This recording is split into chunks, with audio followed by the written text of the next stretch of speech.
Good day, everyone. So today we'll be discussing about the reproductive system. So it's the second to the last topic for our ANAFE. So it's in particular with the female reproductive system. So first, let's discuss the functions of your female reproductive system. So of course, the first one is the production of the female sex cells, also known as your egg cells or your ovum. Okay. So next, reception of the sperm cells from the male. So if for female, we called it as sex cells. For male, we call it as your sperm cells. So we'll be discussing this on your male reproductive system. Next is nurturing the development and providing nourishment to a new offspring. So your female reproductive system, so it has several function. It provides several functions. So it is the system wherein the site for fertilization is seen. Okay, so also it's also the one that allows to carry fetus. Okay, and also of course to allow childbirth. And afterwards, after childbirth, it still allows to nourish the offspring. For example, through breastfeeding the baby after birth. Okay. Next, production of the female sex hormone. So later on, we'll be discussing the different female sex hormones that we have. Example that we have is estrogen. Ayan. So, but we've already discussed this on your endocrine system. So these are the overview of your female reproductive organs. You have your ovaries, fallopian tubes, uterus, vagina, external genitalia, and the mammary gland. So we'll be discussing this one by one later. Okay? So, as you can see in this picture, okay, so this within your pelvis, it houses the internal reproductive organs. Okay, so that is the location of your female reproductive organs. So also, as same with the organs that is found in our abdominal cavity, that, di ba, we have there your so-called mesenteries that holds the organs together. Okay, so with this female reproductive system, the counterpart is your ligaments. So we have different kinds of ligaments in your female reproductive system. Okay, so they are the ligaments that hold your female internal reproductive organs. Okay, so with that ligaments, the most conspicuous or the most visible ligament that we have is known as your broad ligament. Okay, so you will see the picture later. Okay, so next is your external genitalia. Okay, so the first part of your female reproductive system. So we have here your external genitalia, also known as your vulva or your pudendum. So you have your vestibule, labia minora, labia majora, mons pubis, and your pudendal cleft. Okay, so these are the picture of these structures. Okay, so first is, of course, your vestibule. So on the left side, so pointed on the left side, you can see there your vestibule. So this is found here in your the opening here. So the space, it is described as the space. So stated here is the space into which the vagina and the urethra open. You also have your labia minora, also pointed on the left side, your labia minora. So it is actually described as a part of which looks like a small lips, okay, because of its appearance. Okay, so but they are actually a skin folds. Okay, so of course we have minora. We also have your labia majora. Okay, your labia majora. So these are as compared to your minora, they are prominent skin. Okay, so your prominent folds of skin. So next, you also have your mons pubis. Okay, so the uppermost pointed one, so your mons pubis. So your mons pubis is actually made of fatty tissue, and it is the one that covers your pubic bone. Another one that you can remember with this, so this is also during childbirth, this is also the part that is being covered by hair, with hair, okay? So next is your pudendal cleft, okay? So below, in this picture, it is found, it is pointed below your vestibule. Ayan, you have your pudendal cleft, okay? So your pudendal cleft, this is found between your labia majora, okay? Okay, for the next structure, still with your external genitalia, you have your clitoris, prepuce, and your clinical perineum. So your clitoris, this is the counterpart of penis with males in terms of um, action. So why? Because this is the small erectile structure of the external genitalia. Okay? So next is your prepuce. So prepuce, as you can see, so let's go here to the picture. Ayan, on the uppermost, okay, on the upper part, upper right, okay, so the prepuce. So it is also a fold of skin just above, that is just found above your clitoris. Okay? So actually, by the union of your the so-called small lips or the labia minora. So for the last part here, you have your clinical perineum. Okay? So lower left part is your clinical, pointed in the lower left part is your clinical perineum. Okay? So this is found, of course, between the vagina and between the anus. So actually, this one is the part wherein there is a tendency that this part may tear during childbirth, during the normal delivery of child. Okay? So, to prevent that tearing, of course, ayan, stated here, we are doing an incision called as your episiotomy. Okay? So, as an incision will be made in your, in the perineum during childbirth. Okay? Again, to avoid tearing of the clinical perineum. So these are the highlighted parts of the external genitalia.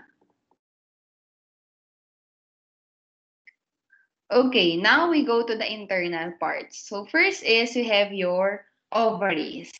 Of course, your ovaries, they are the primary sex organs for the female. So because why? Because on the function earlier, this is the one that produces your egg cells or your ova, your ovum, okay? And that is very important with the fertilization. So they are suspended by two ligaments. So let's see the ligaments in this picture. Ayan. So you have there your suspensory ligament. So just look at the right side. So the suspensory ligament as well as your ovarian ligament. So the ovary here is the brown part. Okay, so it's the brown part. As you can see, the one that holds that ovary on the upper side. Ayan, here is the suspensory ligament. On the lower one, you have your ovarian ligament. Okay, so that's the one that holds your ovary. Okay.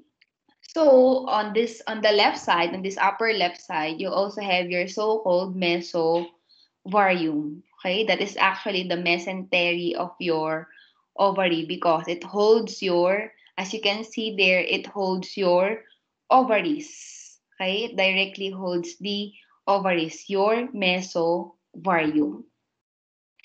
Okay, so next, so the outer part of the ovary is composed of dense connective tissue and contains your ovarian follicles. Of course, there are thousands of follicles that is found in the ovaries. Okay, so each of the ovarian follicles contain an oocyte known as your female sex cells. So we'll be discussing this later. So during your oogenesis, fertilization, etc. Okay, so this is oocyte or the female sex cell. This is of course involved in reproduction. Okay, so next, loose connective tissue makes up the inner part of the ovary where blood vessels, lymphatic vessels, and nerves are located. So remember the tissues that are the different tissues associated with your ovaries.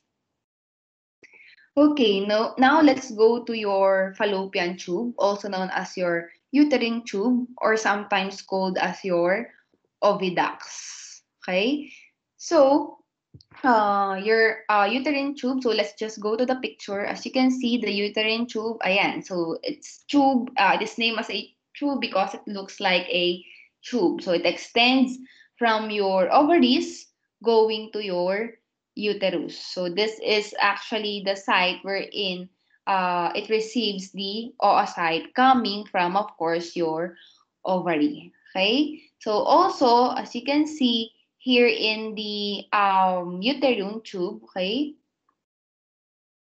you have your so-called fimbria, okay, so sa opening, okay, it is pointed above the ovary, ayan, your fimbria, so your fimbria here, so fimbria, ayan, so it's actually a finger-like projection, again, when you're asked, it is found on the end, on the opening of your uterine tube or your fallopian tube. Okay? So, it actually has a cilia there in your fimbria. Okay? Of course, to perform its function with moving the oocyte into the uterine tube. Okay? So, we also have your term ampulla. Ayan, on the right side, you have your ampulla of the uterine tube. So this is where the fertilization occurs, okay, in your ampulla. And also, it is described as having the widest section of your fallopian tube, okay? Next, so the uterus. So as you can see, the picture of your uterus, so it's a medium-sized pear-shaped organ, so with three parts. And ayan, so stated here, your fundus, in this picture, your fundus, your body, and your cervix. So madali lang tandaan, of course, the fundus is the superior part, the body is the center part or the main part of the uterus, while the cervix, sorry, is the inferior part of the uterus. So this is the cervix. As you can see here, this is found immediately after the vagina. Okay, your cervix. So of course, like any other organ, it has also different layers, three different layers. Okay, so it's the same definition with other organ system that we have discussed. Peri, meaning outer, perimetrium, myometrium, it's the middle layer. With the endometrium, it is the innermost layer. Okay? So, and what you have to remember with this endometrium, as it is the inner lining of your uterus. So, each month, of course, female is experiencing menstruation. So, each month, what will happen is the endometrium will thicken and will renew itself in order to prepare for possible pregnancy. And if there is no pregnancy, so what will happen? It will shed, it will slough off, the superficial part will slough off, it will shed, and it is part of it is known as the menstruation. Okay? So again, if there is no fertilization, if there is no pregnancy that will happen, so the endometrium or the superficial part of the endometrium, so of course, along with blood and mucus, of course, from the vagina, as well as from your cervix, okay, it will make up the menstrual flow. Okay, so next is you also have here your different, again, ligaments. You also have your round ligament. So let's go to the picture.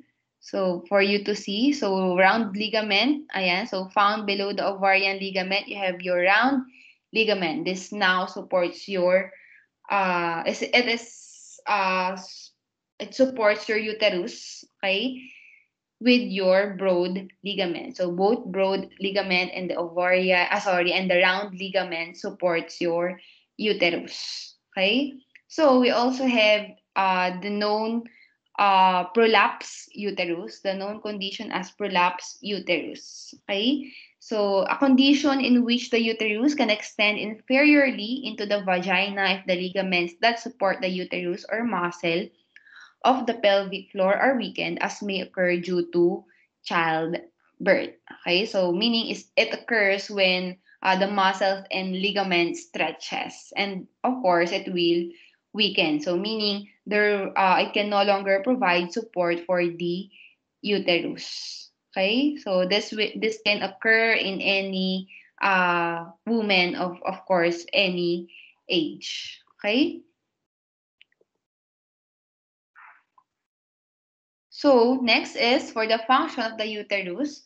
So it receives, retains, and provides nourishment for the fertilized oocyte where the embryo resides and develops. Okay, so of course, if there's a conception, the fertilized egg, okay, the fertilized oocyte, okay, will develop here in your uh, will be nourished in your uterus. And also, this is your uterus also serve as the womb, okay, in women. Okay.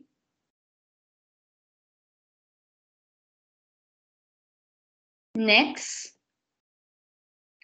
next we have the vagina. So the vagina, it's the female organ for copulation. So as you can see, the vagina, ayan, so this is the one, of course, that receives your penis during your sexual intercourse. And also the function of your vagina is both for menstrual flow and for childbirth. Again, it actually has three major function, of course, for the passageway for childbirth, okay, for passageway for blood, okay, during menstruation, and also to receive penis during sexual intercourse. Okay, so this is the pH secretion of your vagina. It's between 3.5 and 4. Okay, so meaning it is acidic. Okay, next.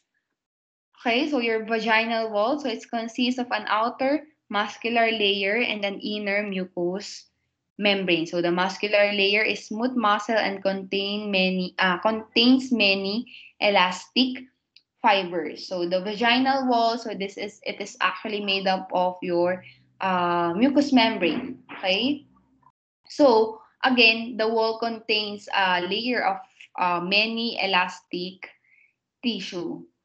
Okay, so meaning it can increase in size. Okay, so this is very true because, diba, during vaginal birth, during normal delivery, so it will really stretch, okay, during childbirth, and not only during childbirth, also during sexual intercourse. Okay?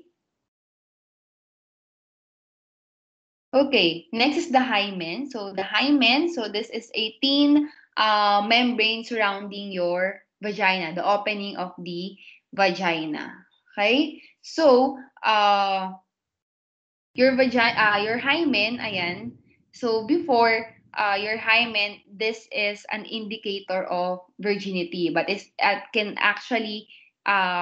is actually not a reliable indicator of virginity because, for example, uh, during vigorous exercise or when anything is inserted to the vagina, the hymen may tear or it may perforate. So it cannot be a indicator of virginity. Okay. Next is we go to the mammary gland. So of course, the mammary gland is responsible for milk production and are located in the breast. So of course, this is important again for the nourishment of the offspring after the childbirth. But actually, it is actually a sweat gland. So when we talk about structure, it's actually a sweat gland.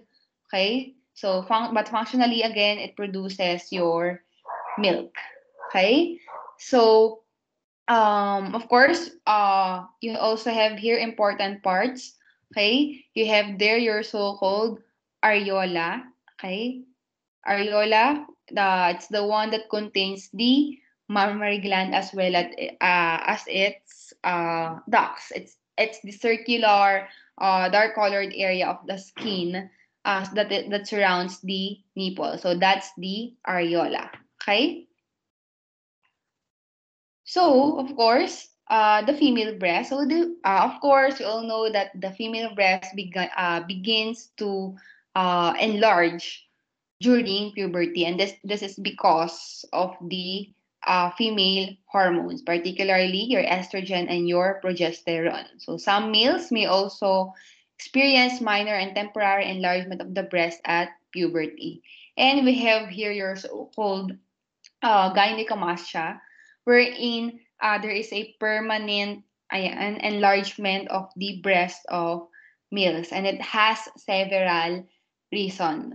Okay, so it might be caused by hormonal imbalance, okay, of your estrogen and your testosterone.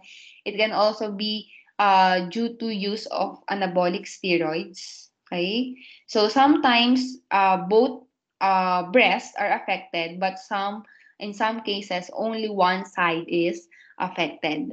Okay. So next is the nipples. So nipples, this is very sensitive to tactile stimulation and contain your smooth muscle. Again, your smooth muscle is, your nipple is located in the center. As you can see, as you have seen in the picture earlier, it is located in the center of the areola. Okay. Um, Same with your clitoris. So this is also again sensitive to tactile stimulation. Ayan, so it responds to stimuli such as touch, cold, and sexual arousal. So both the nipple and the clitoris has this act. So it becomes erect with this actions. Okay, so again, to this stimuli, touch, cold, and sexual arousal. Okay, now we go to the oogenesis, follicle development, and your fertilization. So the formation of the female gametes begins during fetal development. So even after birth of the female offspring, so there is already a formation of your gametes. So gametes is just the organisms reproductive cells. So again, the female gametes are the egg cells, okay, or the ova, okay. By the fourth month of development, the ovaries contain 5 million oogonia, the cells from which your oocytes develop. Okay, so your oogonia or your oogonium, so it is simply the immature female reproductive cell. Okay, so your oocyte will arise from this oogonia. Okay, so by birth, many oogonia, of course, will eventually degenerate. Okay, but and for the remaining oogonia, ayan, meiosis has stopped in prophase 1, causing them to become primary oocyte that have developed from primordial follicles. Okay, so at birth, there are about 2 million primary oocytes. So again, diba, on the late fetal period, so your primary oogonia will form your primary oocyte. Okay? Sorry, your primordial follicles will your primary oocyte have developed from your primordial vehicles. Okay? So, this primary oocyte, okay, will be in the are in the prophase. Okay, actually the prophase 1 of the meiotic division. So this primary oocyte will actually remain in the prophase 1 until uh, they begin to mature and they are ready to ovulate. Okay, so they will no longer undergo further mitotic division. Okay, so again, magre-remain lang sila with the prophase 1, okay, until sexual maturity. Okay? So next, from birth to puberty, many primary oocytes, of course, will degenerate. So also with your primary oocyte, remember that it is surrounded by granulosa cells. So your granulosa cells, it forms a single layer, okay, around your oocyte. So once puberty begins, some of the primordial follicles are converted now to your primary follicles. Okay, so it happens when the oocyte enlarges and the single layer of granulosa cells become enlarged and cuboidal. Okay, so the appearance of the granulosa cells will also change. Okay, you also have here the term zona pellucida. This is actually a layer of clear material deposited around the primary oocyte. So it actually has a function in communication with your oocyte, okay, between your oocyte as well as your follicle. Okay, so it functions again to help in their communication. Next, so approximately every 28 days, hormonal changes stimulate some of the primary follicles to continue to develop. So again, the average um, menstrual cycle for females is actually 28 days, but for some it's not 28. But again, in general, the average is 28, 28 days. So when, of course, so when if there is already a menstrual cycle, so there it will be activated. So now we have the sexual maturity. When it is activated, the first meiotic division, okay, that was arrested previously will be completed. So after that happened, so the primary follicle will now mature. Uh, and now we have here your secondary follicle, okay, and also the formation of your vesicle, okay, and you have also your tika, okay, your tika. It's actually has two parts, your tika externa and your tika interna. Okay?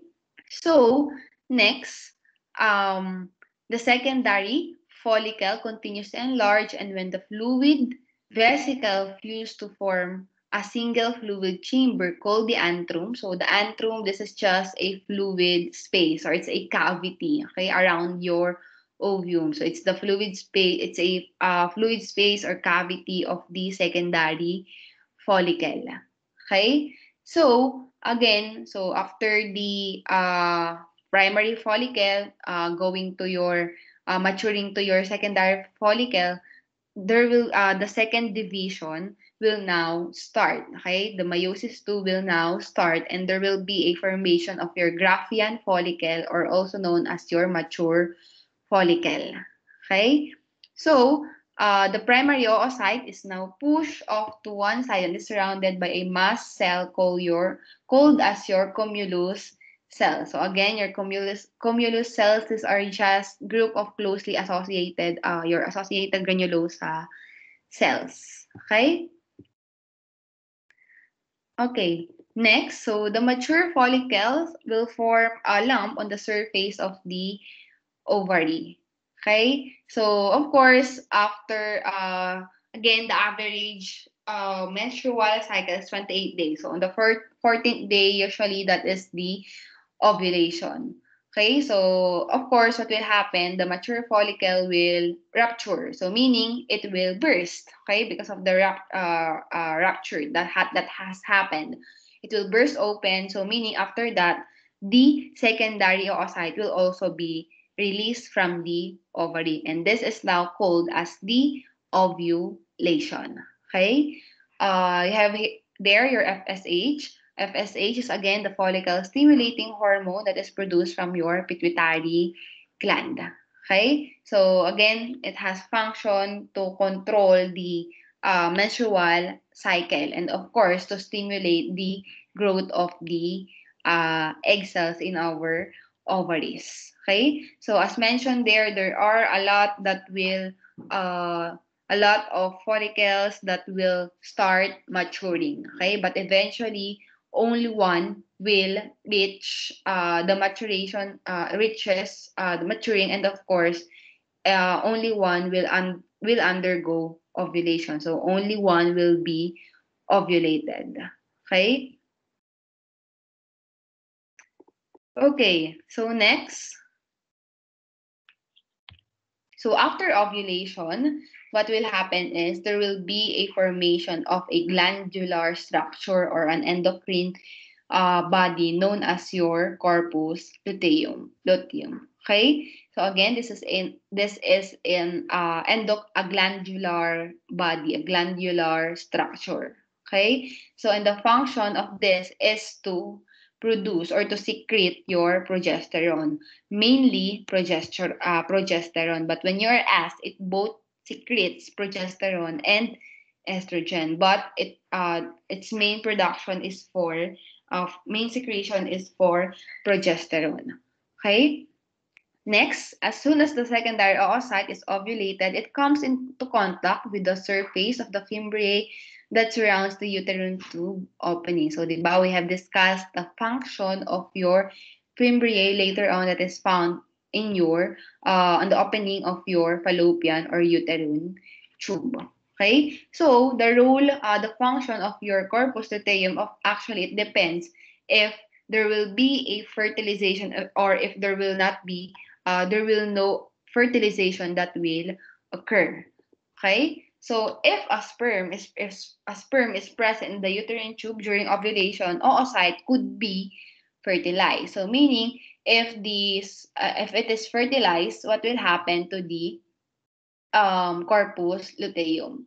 Okay? So your corpus luteum will enlarge, okay? And therefore forming the corpus luteum that is for pregnancy. So also another one is that it will increase the secretion of this hormone known as your HCG or your human chorionic gonadotropin hormone. Okay? So but on the other hand, if not, okay, if there is no fertilization that will occur, so eventually the corpus luteum will degenerate after stated here 10 to 12 days. Okay, it will begin to degenerate.